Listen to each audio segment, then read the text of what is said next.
Welcome to the Great Detectives of Old Time Radio. From Boise, Idaho, this is your host, Adam Graham. If you have a comment, email it to me, box13@greatdetectives.net. Follow us on Twitter at Radio Detectives and check us out on Instagram, instagram.com/greatdetectives. If you're enjoying the podcast, please follow us using your favorite podcast software. Our listener support and appreciation campaign continues. You can become one of our Patreon supporters for as little as $2 per month at patreon.greatdetectives.net, and you'll receive a monthly update from me personally at patreon.greatdetectives.net. Well, now it is time for this week's episode of Dragnet. The original air date is July the 13th, 1950, and this one is The Big Bomb. Ladies and gentlemen, this true story concerns the heart of a great city. It took 58 minutes to resolve the question of its safety or its total destruction. This is the story of those 58 minutes. Only the names have been changed to protect the innocent.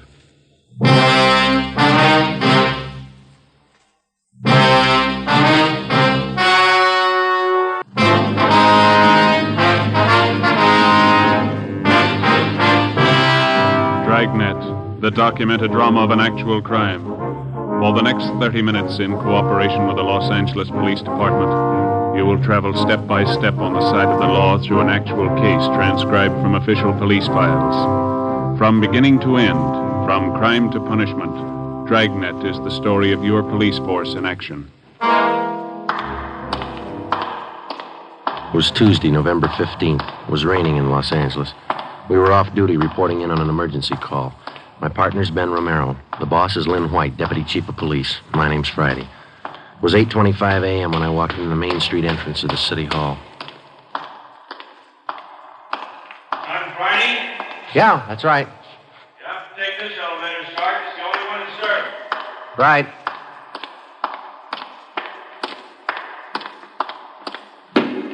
Thank you. Yep.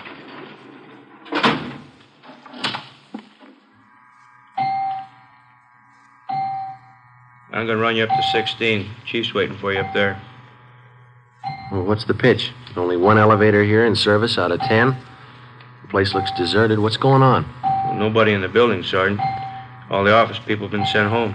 Lots of trouble. Somebody declare a holiday? No joke, Sergeant. Big trouble. Well, you convinced me. What is it? Here we are. 16th floor. Okay. Over here, Friday. Right. Hi, Jim. Hello, Ben. Made good time. I came as soon as I got the call in. Sorry to have to bring you back in. You worked last night, didn't you? Yeah, midnight to 8 this morning. Sorry. Come on. What is it, Skipper? Why all the hush-hush? Wait till we get inside.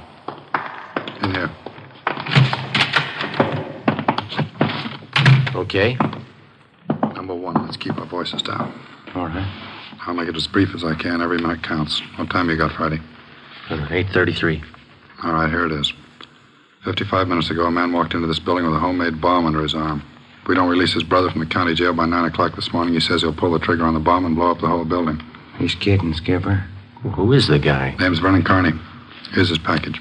He and his brother have been in and out of jail since 1937, small-time thieves. FBI kickback here. We had him once before, both of them.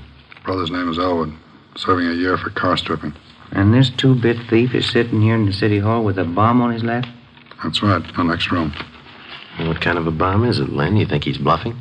Could be bluffing. The crime lab says no. Lee Jones from the lab get a look at it?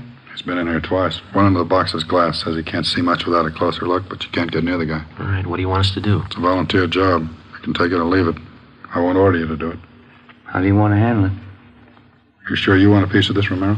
No, he doesn't. He's got a family. Can you get me another single man? We'll give it a try. Wait a minute, Joe. What makes this job so different? Every time we kick in a door, we never know what's on the other side. That's what makes it different. This time we do. No, you're not going to cut me out. Not the only time I know what I'm getting into. All right. Chandler's tried. Hannon, Davis, Watson, they've all tried. This guy Carney knows what he's doing. He's no pushover, but somebody's got to get that bomb away from him. It's your baby now. I looked at my watch. It was 8:36. We left Chief White and started down the hall.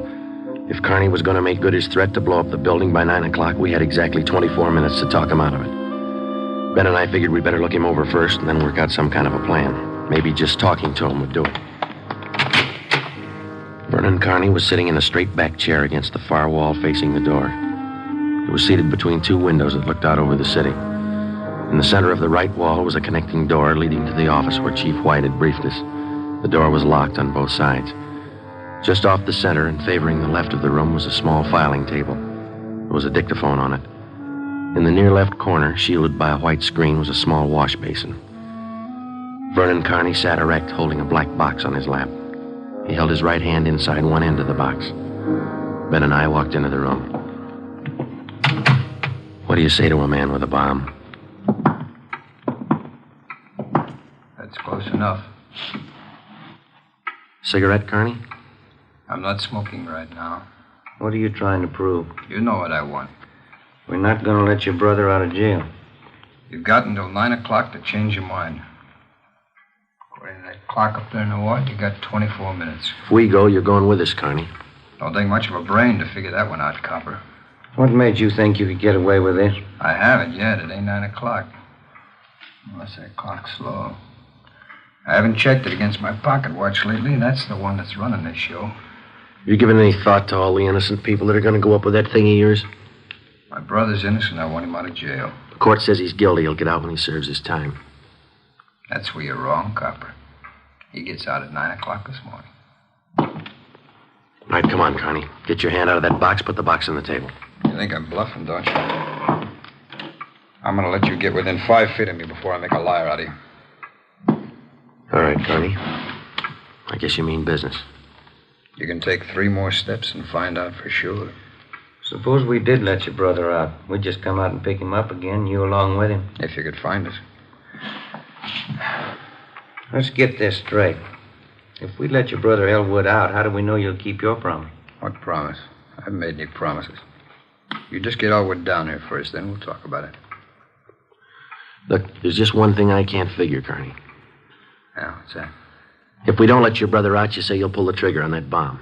What are you going to prove by that? 8:37 now. You got 23 minutes left? No, I wish you'd answer that one for me.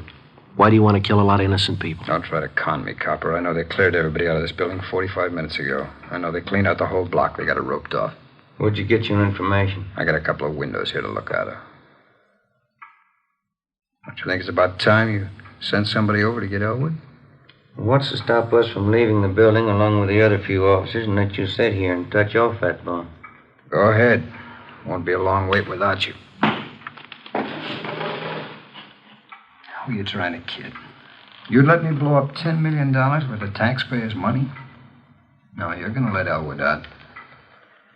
You wait till the last minute to do it. But you let him out. All right, let's go.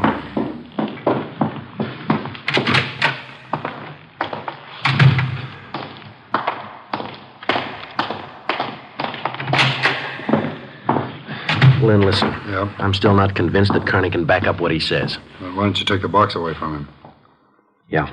Well, we're in a spot, let's face it. How about us getting him first? How are you going to handle it? I'm not top man on the pistol range, but I could wing him. And then he hands the box to you? Or maybe he falls and his reflex action pulls the trigger. Okay, I don't wing him. I stop him for You keeps. just can't walk in there and shoot him down. Why not? You do the same thing with any armed criminal. Yeah, but you warn him first. I'll warn him. And after you shoot him, you find out it's a harmless gadget. Couldn't have gone off in a million years. No, a gun's not the answer. We can't shoot him until we're positive. We'll be positive by 9 o'clock, but then there might not be anybody around to shoot him. We've located Carney's apartment. There's a detail out there checking it now. Bocelli and Morris.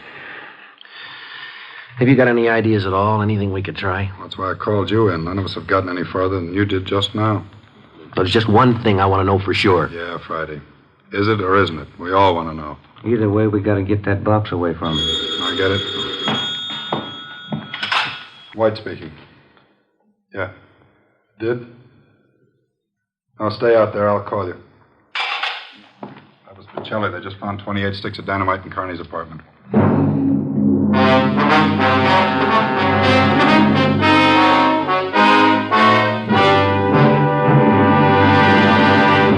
You are listening to Dragnet, the case history of a police investigation presented in the public interest.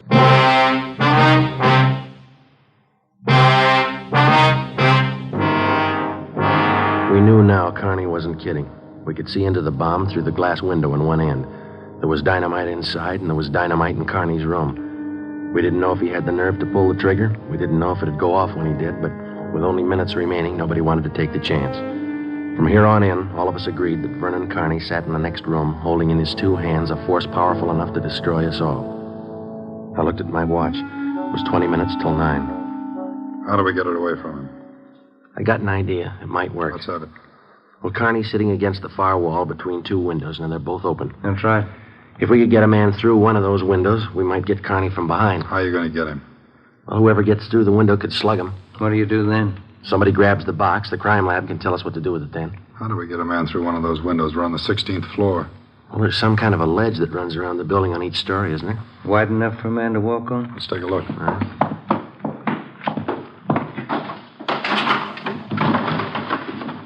Let's see. Looks pretty narrow, Joe.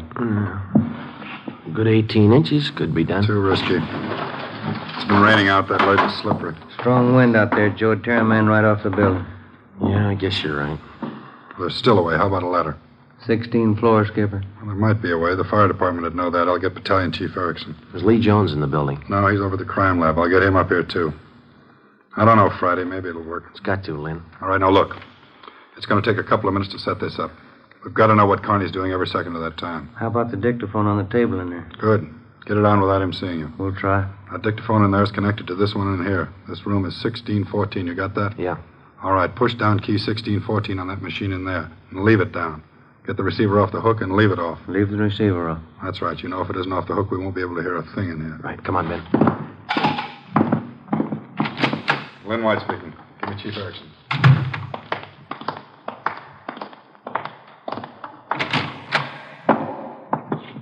Where's my brother?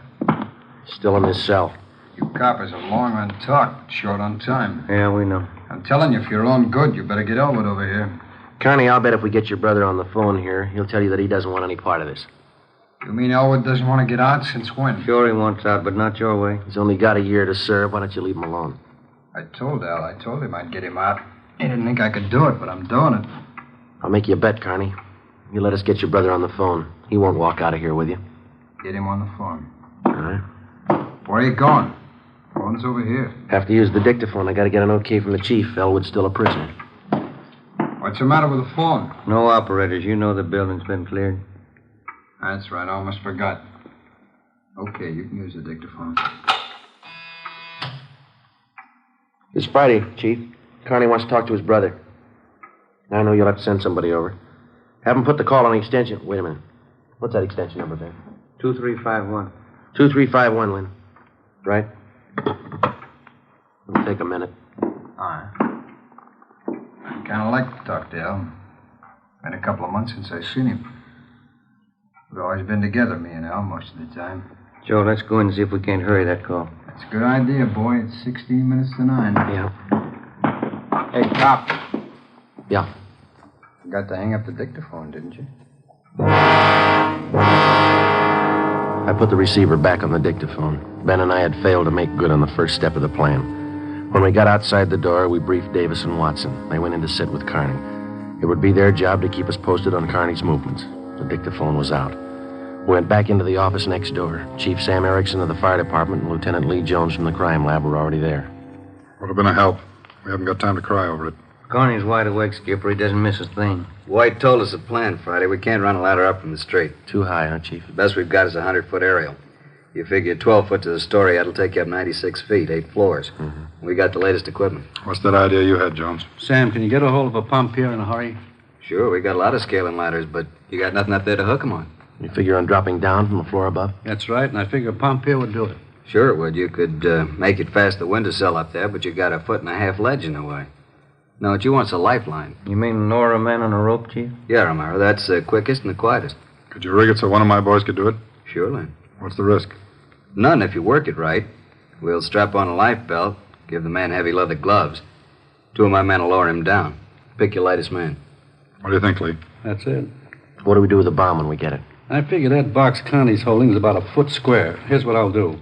I'll get you a bucket with a 1.5 foot mouth, and it'll be full of water. Yeah? I'll have it right outside the door to that office. When you get that box, place it in the water. We'll get the bucket out of the building as fast as we can. And once we get the bomb underwater, we're in the clear? I can't promise you that, but it's the safest way to handle it under the circumstances. All right, that's it. Sam, you take care of your end? Right away. I'll get a detail to give me a hand out on the street, and we'll take the bomb to a safe area and decommission it. Let's move on it.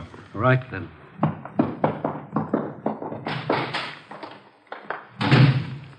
Which part do you want, the rope or the bomb? You call it. Fire Chief Erickson said the lightest man on the rope. That's me, Joe. All right, I'll get the bomb out of the building. Okay, that's the routine. Now carry this with you. The man that comes down that rope has one chance to make good. Slug him and make it count. There's no second try. Yeah. And, Joe, when you grab that box, you've got to get it away from Carney before he can squeeze the trigger. Then you've got to get it down the street. The elevator. You know how to operate it? Well, it's pretty simple, but I'll double-check with the operator. And you better do it right now. Okay. Say we better get Carney's brother on the phone for him. He seemed anxious. That might be a pretty good idea. All right, Romero, that's the outside phone. Get the city jail. Right, Skipper. Get going, Friday. Right.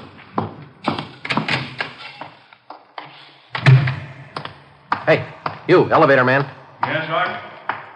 I want to see if I know how to work this thing of yours. You taking over the elevator? In a couple of minutes. You want to check me out? Nothing to it, Sergeant. Here's the control. You push this lever right to go up, left to go down. You see this little trigger on the underside of the handle? Yeah. That's a safety lock. Be sure you squeeze it. You can't move the lever. That's all right if I try it. Okay, wait till I turn off the master switch. All right. That's it. Right to go up, left to go down. All right, now how do you operate the doors? Automatic. They work off the control lever. When the control lever is locked in the up or down position, the doors will close. I got it. Now, in case they jam, this red emergency button up here? Yeah. Yeah, push it. If that doesn't close, then we call the repairman. Okay, I think I got it. You want to turn that switch back on? All right.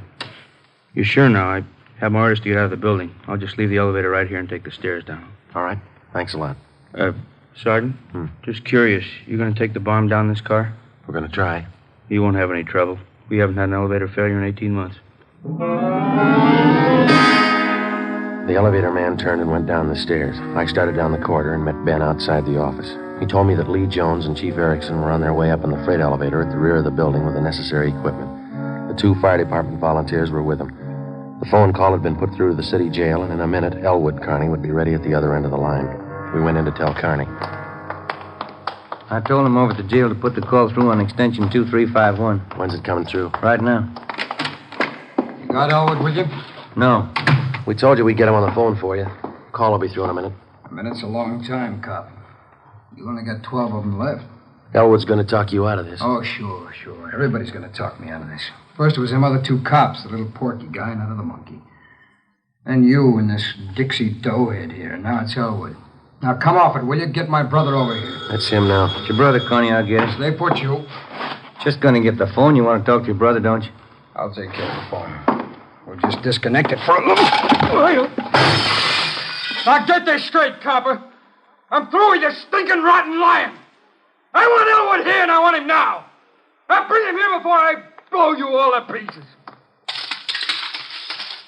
Who threw that phone out in the hall? I did. You want me to go out there and pick it up? Connie, that's not going to get you anyplace. Are you the big boss around here? Maybe. Are you, aren't you? I answered you. All right, big boy, I got a piece of advice for you. You take your rookie cops here and get it through their thick heads. I mean what I say.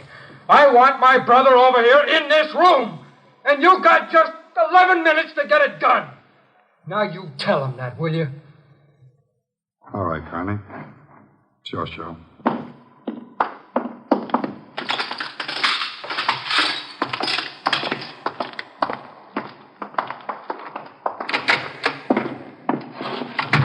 All right, we got to work fast now. Jones, everything set for you? Got the bucket with the water right here. Car's waiting down the street. Right. Erickson, your boys ready? Upstairs, waiting. We all know what to do. I'll need somebody to give me a hand with Carney when he falls. I'll be in there with you Friday. Ready to go upstairs, Chief? Anytime. One thing you ought to know. What's that? Wind's getting stronger, about 20 mile an hour out there right now. That going to louse us up? No, but it's going to increase the sway. Got to allow for it. How do you mean? Wind's coming from the south. We'll lower you just to the right of the window. If I figure right, the wind will do the rest. Bigger risk, but we don't control the weather. How you going to do it, Ben? As soon as I get in position, I'll reach in through the window on his right, and I'll use the billy. Try to catch him on the right side of the head. One good hit should put him away. Make it 2 and be sure, huh? Right, you ready, Chief? Let's go. What's the time, Friday? 8:50. Shouldn't take more than a couple of minutes for Romero to get down to that window unless the wind gives him trouble. Jones, there's no use you sticking around. I'll give Friday a hand. That's my job. We got to keep you alive to decommission the bomb. Bum joke. See you downstairs.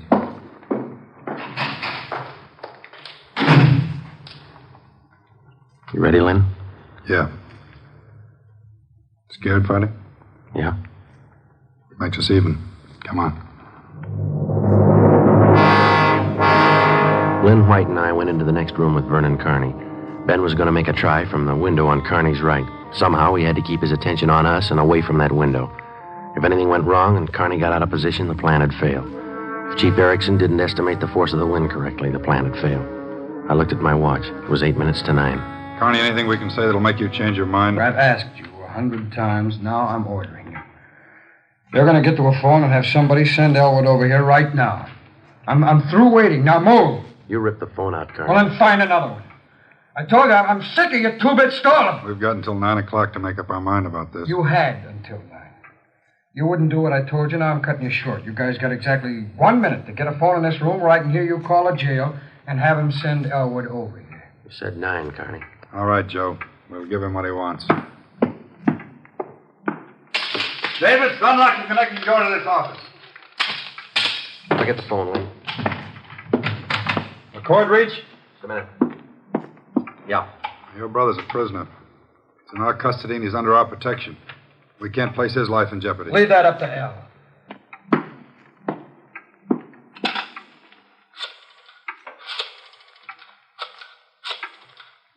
Kenworthy, this is Lynn White. We want Elwood Kearney over here at City Hall. His brother wants to see him. Explain the situation. If he wants to come, get him over here. Leave it up to him. Room 1614, you'll have to use the freight elevator. And tell him to hurry. Yeah. Tell him to hurry. Oh, that's the only smart thing you've done today. Now, why don't you go next door and figure out another angle? We'll wait for Elwood, too. You don't think I'd let you get out now, do you? We're all going to wait right here for my brother. In case he don't show up, you're going to see me pull the plug. Now, sit down. Not so close, right where you are. Sit down.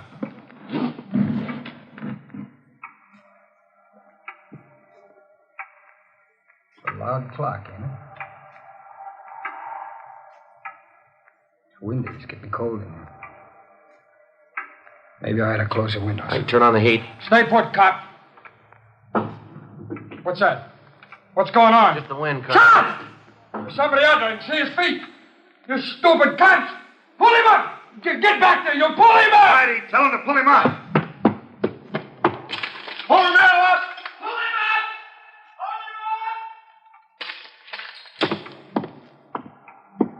up! All right, Kearney. You win. You bet I win, you dumb coppers. You didn't think I'd miss a trick like that. Now we'll just close the windows, boys. There's one. And locked. Here's your brother, Kearney. Yeah. Oh, yeah. Hi, Vern. You did it. I told you. I'd do it, didn't I? That's far enough for the rest of you.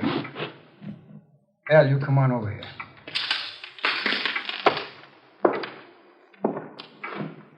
Crazy, Vern. You're crazy. That's what they've been trying to tell me. We're going home now. How you gonna do it? There's a million cops outside.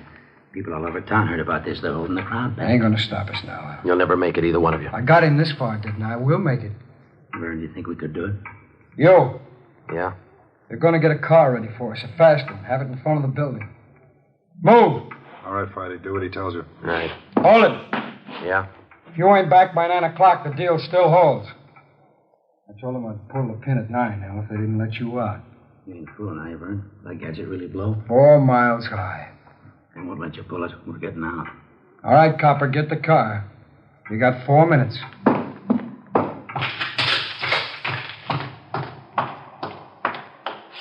Hey, Ben! Ben! What happened? He spot me? Yeah, no time to explain. Now, listen, we gotta work fast. Yeah? We had to bring Kearney's brother over from the jail. How much time we got? Less than 4 minutes. How about the ledge? Think you can do it? Strong wind, you'll have to hang on like a fly. I don't know. I can give it a try. Okay, same plan. Every second counts. Now, I can't brief Lynn. He's in the room with the guy. It's up to you and me. I'll get on the ledge from one of these offices. I hope I'll make it. If you don't, we'll know you tried. Now, hurry. Hey, Ben, wait a minute. Yeah? I forgot. The window's the one on his right. He locked it. You'll have to crawl around to the one on the left. You got it? Right. Okay.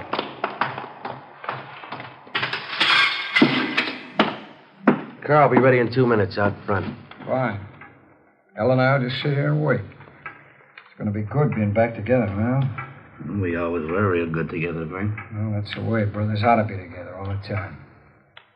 If Vern, I'd feel better with a gun. We don't need no gun. We got the bomb. We need a gun when we get out, when we get on the road.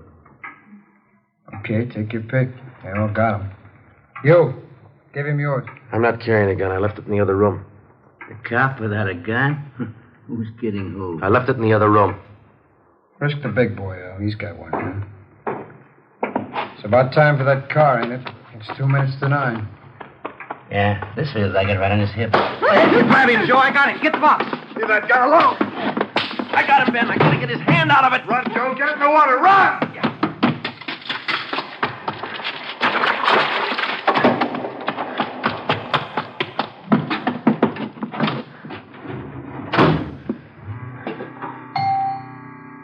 In a fast elevator, 16 floors isn't very much, but I never shared an elevator with a live bomb.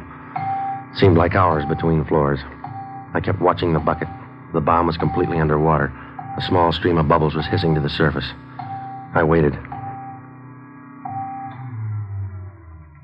Main floor. I picked up the bucket and ran for the street. I missed the first step. I fell forward. The bucket spun out of my hand. I sprawled flat on the sidewalk. I waited for the explosion.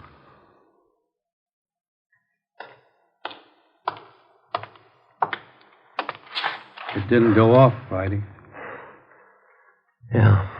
I gave it a good chance, Lee. It was all there. Look, at least a dozen sticks of dynamite. Snyder, bring that over here.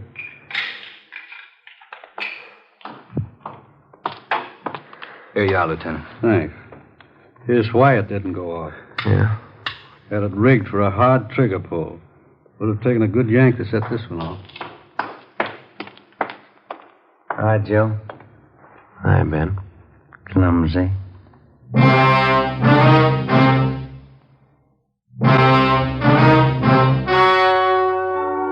The story you have just heard was true. Only the names were changed to protect the innocent. On February 15th, trial was held in Superior Court, Department 87, City and County of Los Angeles, State of California. In a moment, the results of that trial.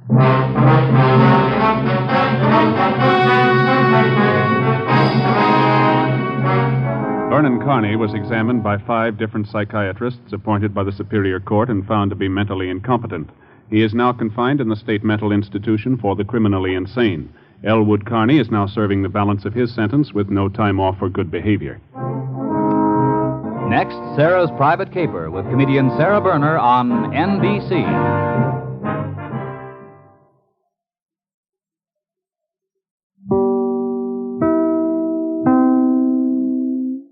Welcome back. This, outside of 22 Rifle for Christmas, was the only radio script to be reused on the radio program.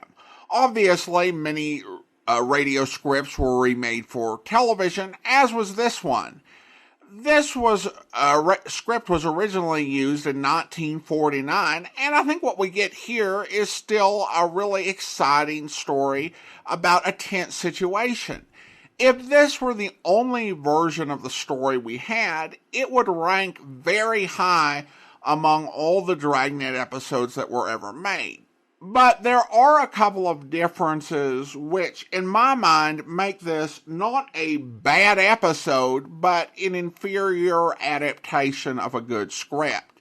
The first one is, in the 1949 version, Raymond Burr plays the boss, the chief of detectives, and he brought some great energy and command that our generic replacement just doesn't manage in this episode. Second, during the climactic scene, music helped carry the tension as Friday took the bomb down the elevator and down the stairs. Here, it's just the sound effects, and I don't think it's as effective. Over radio, music is a powerful tool to drive emotion, and you never want to overdo it. And I wonder if Webb was experimenting here with how minimalistic he was going to have Dragnet be, because obviously Dragnet used tons of sound effects. We've talked about the sound effects work on this series quite a bit. But in many other ways, Dragnet was a bit more measured in its dramatic methods. For what it's worth, when the series came to television, and this was done as the pilot episode. The scene of Friday taking the bomb out was actually musically scored for television, and Raymond Burr returned and made his only Dragnet TV appearance. So perhaps Jack Webb decided that at the end of the day, he preferred the way they first presented the story.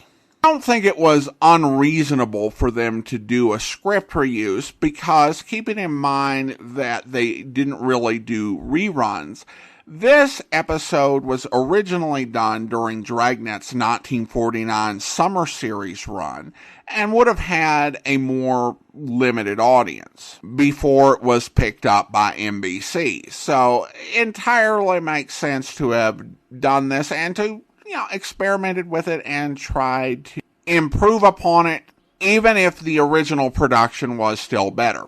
Well, listener comments and feedback now, and I've a comment on the website at greatdetectives.net from Eli. Eli writes, as a practicing traditional Jew and a retired professor of religious studies, I was impressed at the accuracy of the portrayal of the Passover Seder. Such accuracy is not the norm in Hollywood productions. I assume that the writers consulted with knowledgeable experts. There were some nice touches, like Professor Kessel's remark that Hebrew law requires them to feed strangers. This was a reference to a passage in the Seder liturgy that let all who are hungry come and eat. There seems to be a hidden subtext to the plot. It was never explained why the culprit chose this unlikely family to victimize. There was no indication that they were acquainted in any way. I strongly suspect that he was operating on the anti-Semitic myth that all Jews, even humble college professors, are rich and control global finance. Regrettably, it is a myth that still is very much alive in the pro-terrorist, anti-Israel propaganda campaigns. Eli, thank you so much for writing in. Obviously, I'm not an expert in Judaism, so I appreciate the accuracy being confirmed.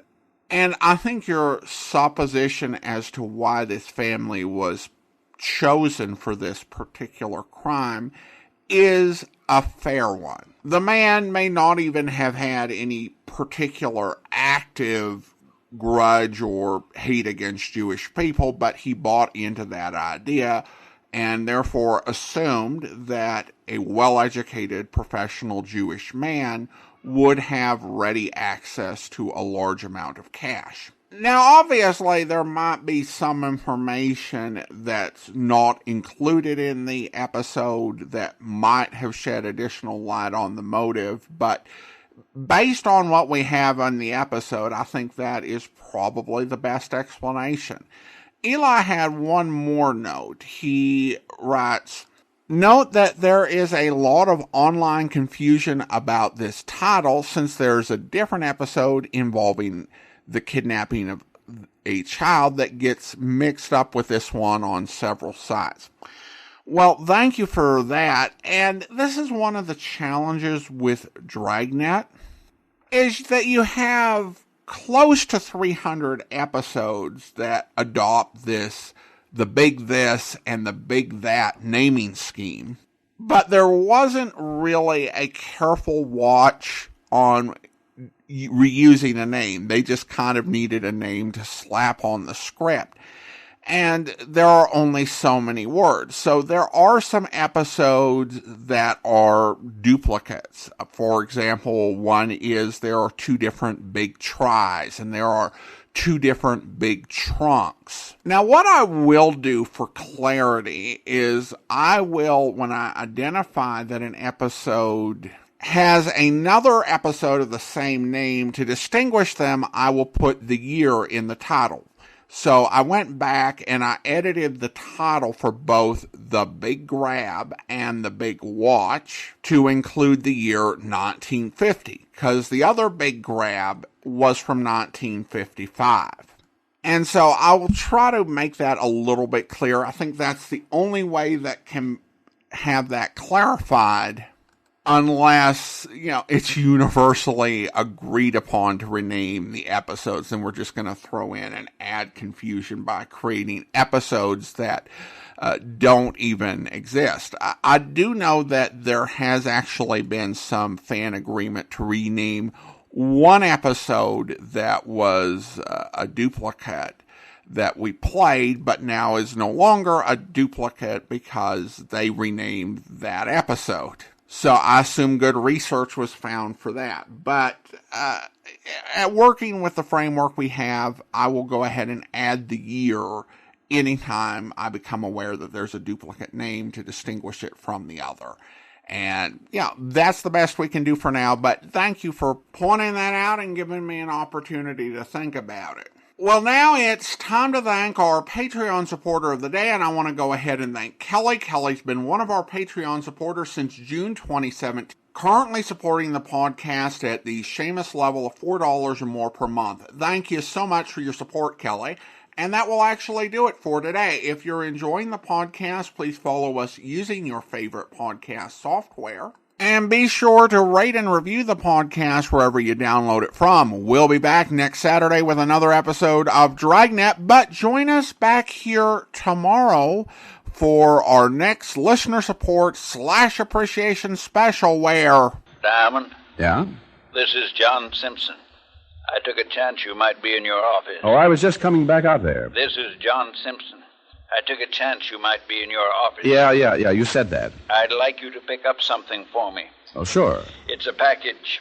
It's at a bar on 57th Street. The Blue Pheasant. Dollar. Mr. Dollar? Yeah? This is Mr. Bellows. I'd like you to pick something up for me. I was just trying to do the same for myself. I'd like you to go to 955 East 108th Street and pick up Yes, Mr. Bellows? Pick up a package for me. Bring it right out. I hope you'll be with us then. In the meantime, send your comments to box13@greatdetectives.net. Follow us on Twitter at Radio Detectives. Check us out on Instagram, instagram.com/greatdetectives. From Boise, Idaho, this is your host, Adam Graham, signing off.